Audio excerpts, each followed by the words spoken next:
Hi, this is Father Joe Cisetti. Thank you for joining me once again as we continue to explore this vast cafeteria that we call the world of prayer. And there's a couple of prayer forms I would like to talk to you about today.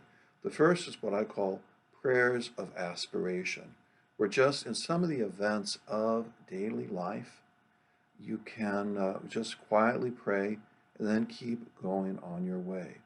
St. Francis de Sales talks about this in his book, Introduction to the Devout Life. He says, when you hear a clock chime, when you thread a needle, or anything like that. And so, very simple, but ways that really just keep us praying throughout the day. So if you hear a clock chime, simply say, this is from the Didache, or the Teaching of the 12 Apostles, a document of the early church. May grace come and this world pass. So as we remember the passing of time, well, we're waiting for Jesus. May grace come and this world pass. Or another translation would say, may Christ come and this world pass. As you thread a needle, just remember what Jesus said about a camel and a rich man and the eye of a needle. Something else, just simply when you hear a siren, okay, someone's in trouble, you can just very quietly say a prayer. Lord, help those who are in trouble, or something like that. You can obviously just make up your own, whatever works for you. Another example, at least something that I try to do, is in the morning when I read the obituaries in the newspaper, I try to just, as I start reading it, just pray, eternal rest grant unto them, O Lord, and may perpetual light shine upon them. So that's another way of just praying through some of these events of daily life. And there are many other ways as well.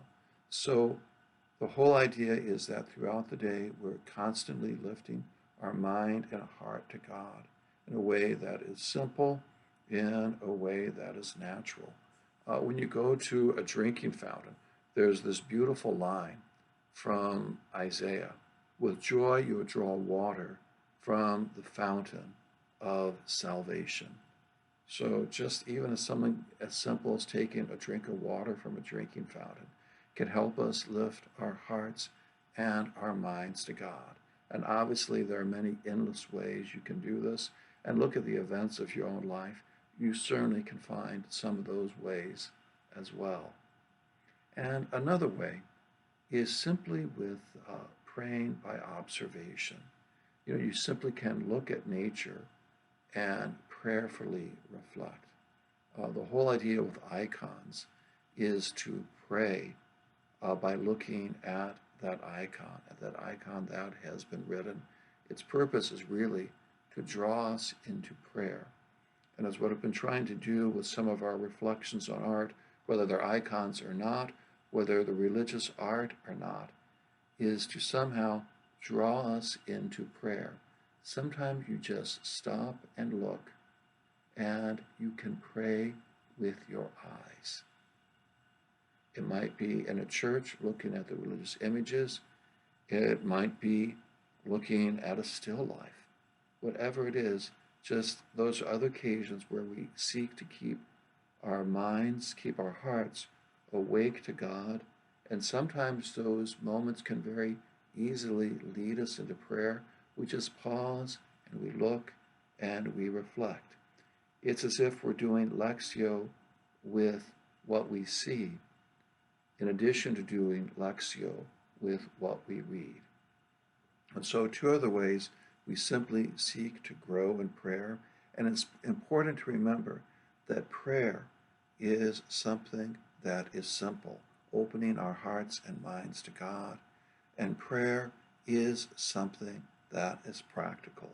We get more done when we pray. And so let us continue to pray for each other, to pray for all the members of our parish, and to pray for all the suffering people in our world. In prayer, we remain united, and in prayer, we lift each other up to the love of our God.